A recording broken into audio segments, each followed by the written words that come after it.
Hum, les cookies, trop bons. Pour cette vidéo, je me suis inspiré d'une recette, celle de Cyril Lignac. Eh bien, je peux vous dire qu'elle est bonne.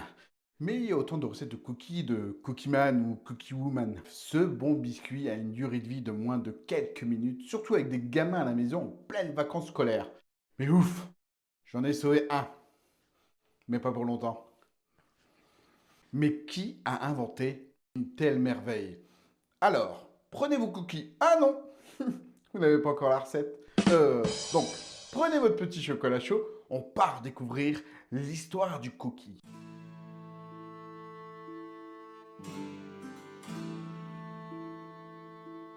Alors, vous acceptez les cookies? Bon, sans déconner, on verra plus tard pourquoi on les appelle comme ça.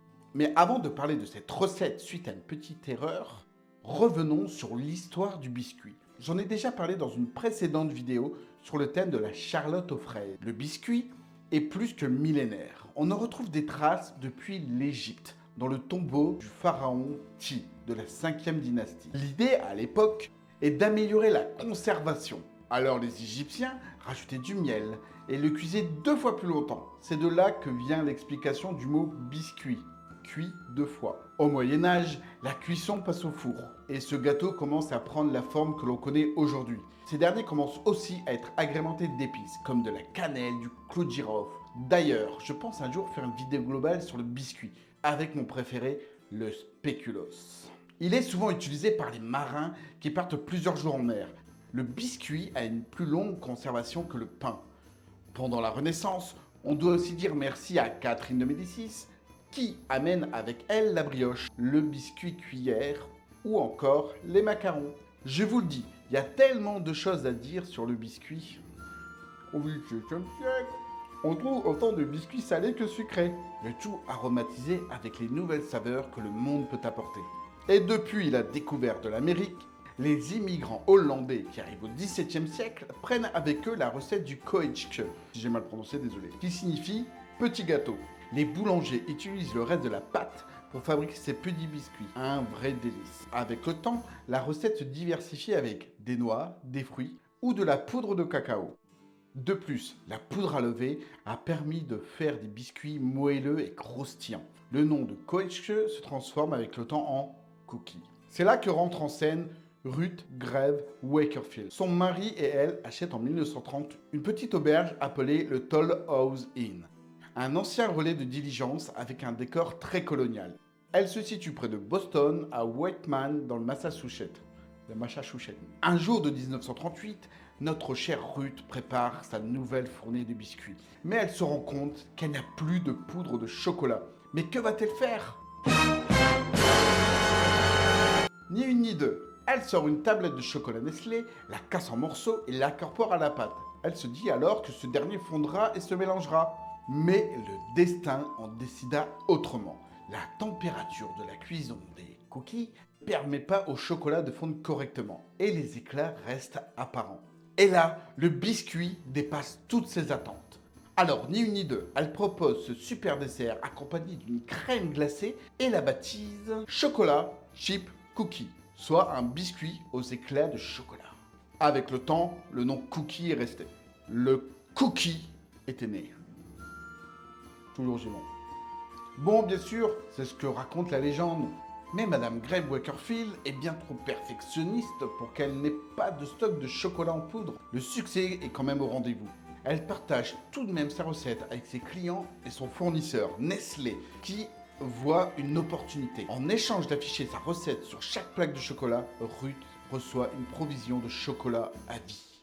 Et j'entends d'ici vos pensées qui crient « Ah, quelle vénarde !» Nestlé va d'ailleurs produire des pépites de chocolat préemballées pour faciliter la préparation des cookies. Pour faire un petit saut sur la marque, elle a été créée en Suisse par le pharmacien Henri Nestlé, qui fabrique à la base des aliments pour nourrissons, composés de farine, de lait et de sucre. De plus, Nestlé veut dire petit nid en souabe, un dialecte allemand. D'ailleurs, c'est ce que représente le logo de l'entreprise. À la base, c'est donc un oiseau qui nourrit 3 oisillons, mais avec le temps, il n'en reste que 2 pour se rapprocher de la composition d'une famille moderne. Revenons à nos cookies, car leur histoire ne s'arrête pas là. En 1938, il se passe un truc pas très cool dans le monde, la Deuxième Guerre mondiale. Mais un dicton dit « Le malheur des uns fait le bonheur des autres ». Les soldats américains, originaires du Massachusetts, prennent avec eux leur gâteau préféré, ou leur famille leur envoie. Et dans les troupes, il y a de la solidarité. Ils partagent à leurs compagnons leurs biscuits. L'histoire devient donc nationale et le cookie Toll House devient incontournable dans tout le pays. La folie des biscuits envahit le monde et reste un des biscuits les plus populaires aux États-Unis, voire même dans le monde. Il existe d'ailleurs énormément de recettes différentes. On ne va pas tous les énumérer, vous allez vous ennuyer. Après, tout dépend de comment vous le préférez. Soit mi-cuit, soit bien croquant, ou les deux. Et qui n'a pas mangé la pâte crue? Elle nous rappelle les pâtisseries de nos mamans. Au State, dans les grandes villes, vous pouvez même déguster cette préparation crue dans les cornets ou petites barquettes. Ils sont fous ces Américains. Pour en finir avec le cookie, notre très cher Rutger Wakefield sortit un livre nommé Toll House Tried and True Recipe en 1940. Ce dernier est un best-seller et sera régulièrement réédité. Le livre est disponible en lien dans la description. Allez, page 210, il y a toutes les recettes de cookies. Elle s'éteint malheureusement en 1977 en nous laissant sa création qui nous survivra. Allez, avant de passer au fourneau pour manger des cookies, je vais quand même répondre à la question. Pourquoi appelle-t-on cookies ces micro-programmes qui permettent à la base de mémoriser votre connexion pour aller plus vite la prochaine fois? Vous savez, il y a aussi des cookies publicitaires qui, lorsque vous cherchez un nouveau four pour cuire vos cookies, eh bien, sur un autre site, bim, vous voyez plein de pubs là-dessus. Eh bien, pourquoi on appelle ça des cookies? Et si je vous parle du petit poussé, ça vous dit quelque chose? Ce dernier, à un moment, au lieu de mettre des cailloux pour rentrer chez lui, il mit des bouts de biscuits pour revenir plus vite. Bon, ok, ça n'a pas marché. Mais l'idée est restée pour utiliser ce terme dans l'informatique. Des petits bouts qui rappellent votre parcours. Voilà. Eh bien, j'ai fini, il n'y en a plus. On y retourne? Allez, préparez votre tablette de chocolat, votre âme d'enfant, on part faire des cookies.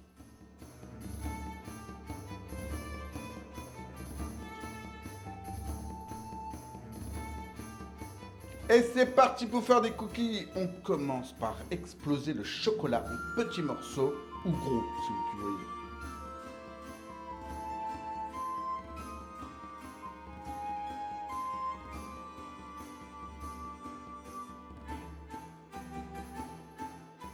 Ensuite, on prend le beurre qui est resté à température ambiante et on le coupe en morceaux lui aussi. On met le sucre cassonade et le sucre blanc. Magnifique cadrage. Et on mélange bien sûr afin d'obtenir une texture homogène. On met l'œuf.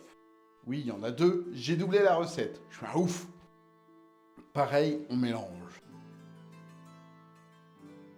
Ensuite, on ajoute la moitié de farine dans laquelle j'ai ajouté la levure chimique.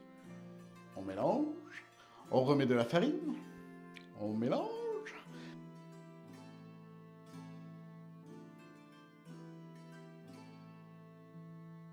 Et voilà, plus qu'à mettre le chocolat.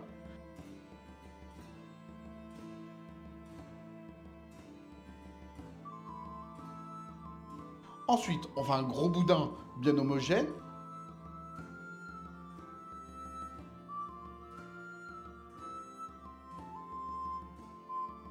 Et on coupe des bouts en taille uniforme.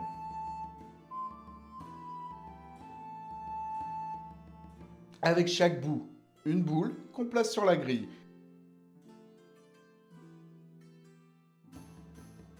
Et hop, au four à 170 degrés pendant environ 8-10 minutes. Une fois les bords dorés, il est temps de les retirer. Laissez refroidir et déguster.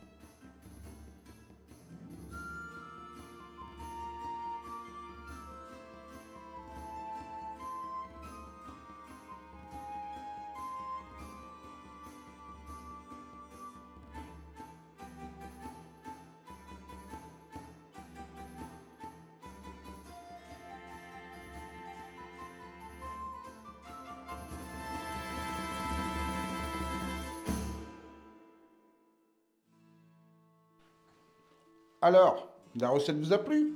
Je vous demanderai bien votre recette favorite, mais j'ai peur qu'il y ait trop de commentaires. Ah! On me dit que YouTube me dit que ça serait bien au contraire.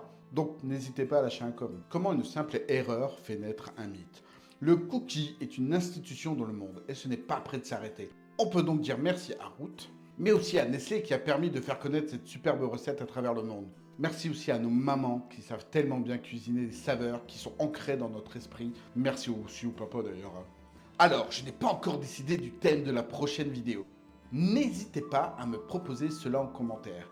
Je vous fais des bises, les histoculino curieux. Toujours aussi bon.